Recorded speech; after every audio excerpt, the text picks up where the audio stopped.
यानंतरची पुढची आणखीन एक महत्त्वाची बातमी बघूया। यवतमाळ जिल्ह्यामध्ये सध्या शिक्षकांवर मराठा समाज आणि खुल्या प्रवर्गातल्या नागरिकांच्या सर्वेक्षण कामाची जबाबदारी दिली गेलेली आहे।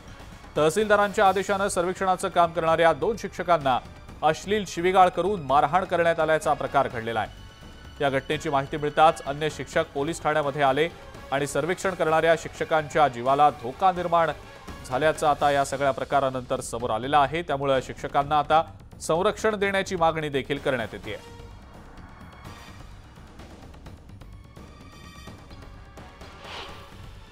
आशिष सावळकर आहे का सावरकर आहे, त्याच्या घरी गेलो असताना त्याला नाव विचारल्यावर त्यानं बाहेर येऊन आम्हाला अश्लील भाषेमध्ये शिवीगाळ केली आणि मी त्यांना म्हटलं की बा माहिती नाही देत नको देऊ, तर बाहेर निघत असताना आम्ही दोघं असल्यामुळे त्याने मारहाण केली आणि गफलतीत मारहाण झाल्यामुळे आम्ही स्वतःला प्रोटेक्ट केलं आणि प्रोटेक्ट केल्यानंतर आम्ही तहसीलदार साहेबाकडे आलो।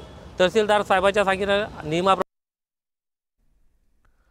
सोलापूरमध्ये मराठा आरक्षणाच्या सर्वेक्षणाच्या दरम्यान एक धक्कादायक प्रकार समोर आलेला आहे। सोलापूर पालिकेच्या वतीनं नेमण्यात आलेल्या प्रगणकानं खासगी कर्मचारी नेमल्याचं उघडकीला आलंय।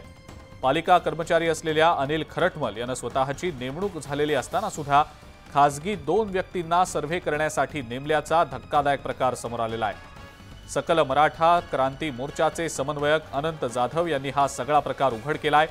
अनंत जाधव आणि वादग्रस्त पालिका कर्मचारी खरटमल यांच्यातल्या फोनवर झालेला संवाद देखील समोर आलेला आहे। या विरोधात अनंत जाधव यांनी पालिका आयुक्तांकडे आता तक्रार करत कारवाई करण्याची मागणी केलेली आहे।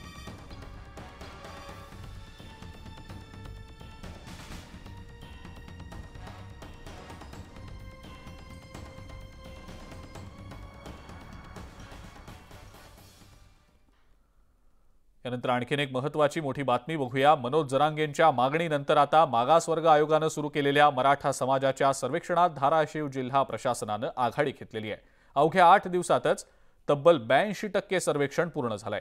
जिल्ह्यामध्ये 3,30,000 मराठा समाजातल्या नागरिकांपैकी 2,72,000 लोकांचं सर्वेक्षण पूर्ण झालेलं आहे, तर भुसावळमध्ये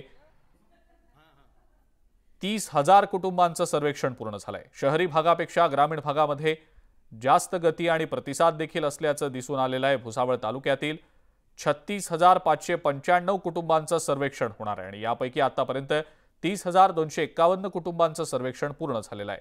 तब्बल 82.66% सर्वेक्षण झालेलं आहे। याच्यामध्ये जवळजवळ आता आपल्याला जे राज्य मागासवर्ग आयोगाची सूचना आहेत त्याचं आपल्याकडं जे आहे आमच्याकडे अंदाजित कुटुंबाची जी माहिती आहे ते साधारणतः 3,30,000च्या आसपास आपल्याकडे कुटुंब आहेत।